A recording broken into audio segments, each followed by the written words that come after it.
आज मैं आपको एक ऐसी कहानी सुनाने जा रहा हूं जो हजारों साल पुरानी है, लेकिन आज भी उतनी ही रहस्यमय और रोमांचक है। ये कहानी है हमारे हिंदू धर्म ग्रंथों में छुपे उन रहस्यों की जो शायद ये बताते हैं कि एलियंस का अस्तित्व सिर्फ कल्पना नहीं बल्कि एक सच्चाई है।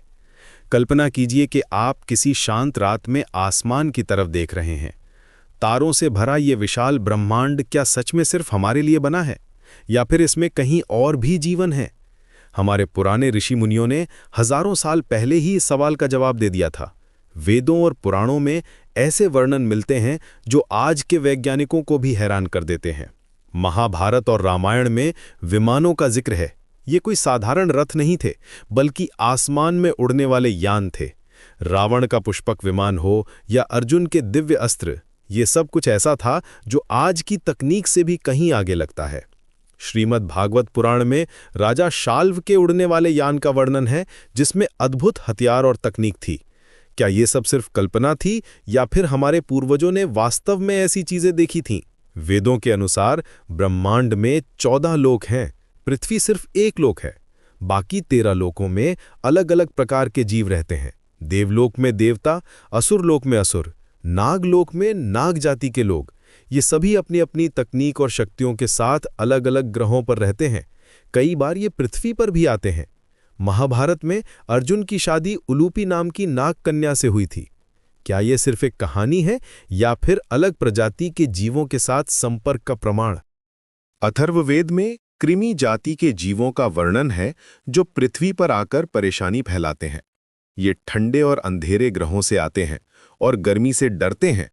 शिव पुराण में नाग प्रजाति का जिक्र है जो हिंद महासागर के नीचे रहती है और कभी-कभी इंसानों का अपहरण करती है।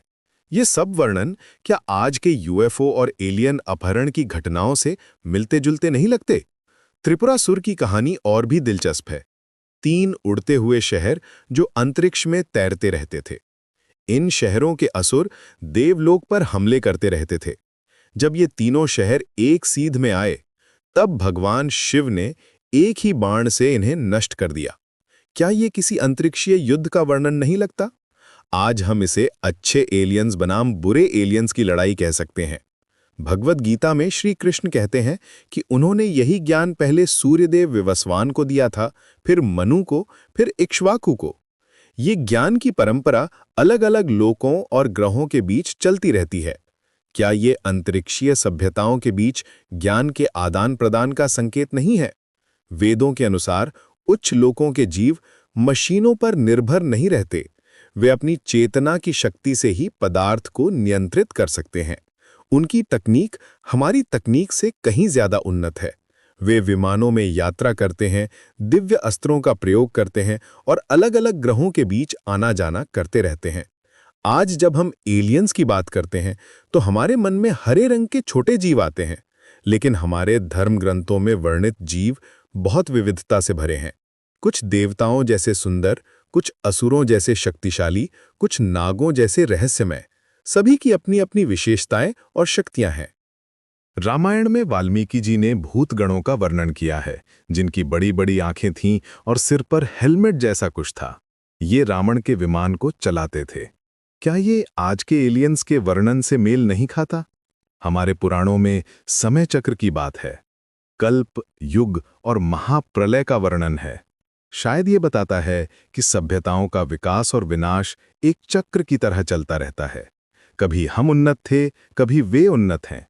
कभी हम उनसे मिलते हैं, कभी अलग हो जाते हैं। कल्कि अवतार के बारे में कहा गया है कि वे दूसरे लोक से आएंगे। क्या ये भविष्य में होने वाले किसी अंतरिक्षीय संपर्क का संकेत है? जब पृथ्वी पर अधर्म बढ़ेगा, तो क्या कोई उन्नत सभ्यता हमारी मदद करने आएगी? आज जब हम रात में आसमान देखते हैं, तो शायद हमें ये सोचना चाहिए कि हमारे पूर्वजों ने जो कुछ लिखा था, वो सिर्फ कल्पना नहीं थी। शायद वे वास्तव में उन जीवों से मिले थे जो दूसरे ग्रहों से आए थे। शायद आज भी वे हमारे बीच है, सिर्फ हम उन्हें पहचान नहीं पा रहे।